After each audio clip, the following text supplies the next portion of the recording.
a feathered phenomenon to which a black swan was a matter of course, and in truth it was something like it in that house. Mrs. Cratchit made the gravy ready beforehand in a little saucepan, hissing hot. Matter Peter mashed the potatoes with incredible vigor. Miss sweetened up the applesauce. Martha dusted the hot plates. Bob took Tiny Tim beside him in a tiny corner at the table. The two young Cratchits set chairs for everybody, not forgetting themselves, and mounting guard upon their posts, crammed spoons into their mouths, lest they should shriek for goose before the turn came to be held.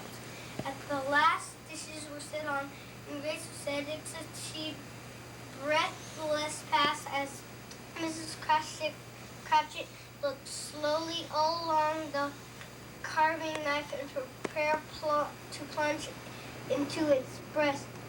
But when she did, and when the longest expectation gushed up stuffing issued forth, one murmur of light arose all around the board, and even Tiny Tim, excited by the two young Cratchits, beat on the table with the hand of his knife and feebly cried, "Hooray!" Now, do you want to let Denay read the next page?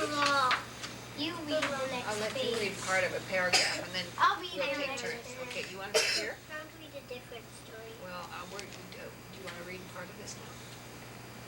Okay. I'm going to read that. All right. I'll read this. You can read that. Now you have to drop the book down a little bit so I can see what you There are. never was such a goose. Bob said he never believed there ever such a goose cooked.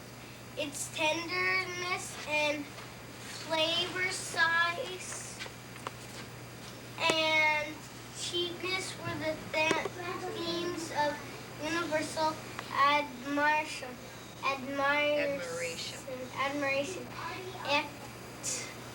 Eked out by the whole applesauce and mashed potatoes. It was a Sufficient. That's a big dinner word. for the whole family. Indeed, as Mrs. Cratchit so delight serving one small atom of a bone on the dish, they hadn't ate it all at last. Yet everyone had enough, and the youngest Cratchits in particular were steeped in sage and onion to eyebrows. But now the plates being changed by Mrs. Blenda, Mrs. Cratchit left the room alone, too nervous to bear witness, to take the pudding up and bring it in. Suppose it should not be done enough. Suppose it should break in turning out. Suppose somebody should have got over the wall of the backyard and stolen it while they were merry with a goose. A supposition at which the two young Cratchits became livid. All sorts of horrors were supposed. Want to read now? Read that page. Hello, a great deal of steam. Grandma, The pudding was out of copper. Grandma, What? I know you can read it. I want Okay, to. I you can want to read it. hear. I want to hear Denay read too. Denay's going to read the next page. Okay, you want to read this rest of this page? Smell like washing day. That was the cloth at smell like an eating house and a pastry cook's next door to each other had, with the laundriness next door to that.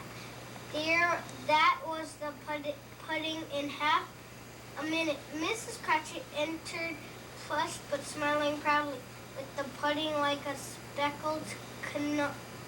See, Luke, Yeah. you're in second grade, right? Yeah. Is that the normal thing that you would read in second grade?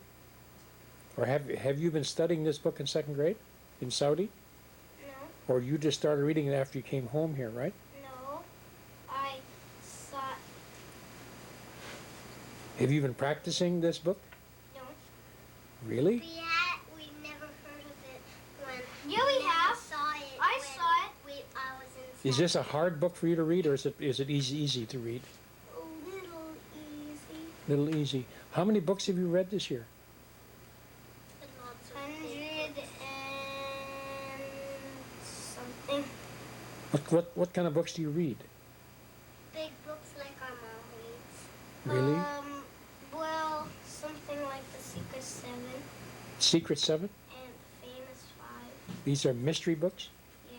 Wow. You enjoy reading, Luke? Yeah. Uh-huh. How many books are you going to read when you get back to Saudi? I don't know. 950. Do you read a book every day? Well, I don't know. When do you read them? After you finished your schoolwork? No. After school. Or you take them home? You don't. I get the books on my shelf, or I get them at the library. So reading is one of your big enjoyments? Yeah. Would you rather go out and play baseball or read? Yeah, go out and play baseball. You would. Oh, say by the way, that baseball glove I got you. Are you using it in Saudi? Little. A little, huh? You better use it. You can't really find it good. You can't find it?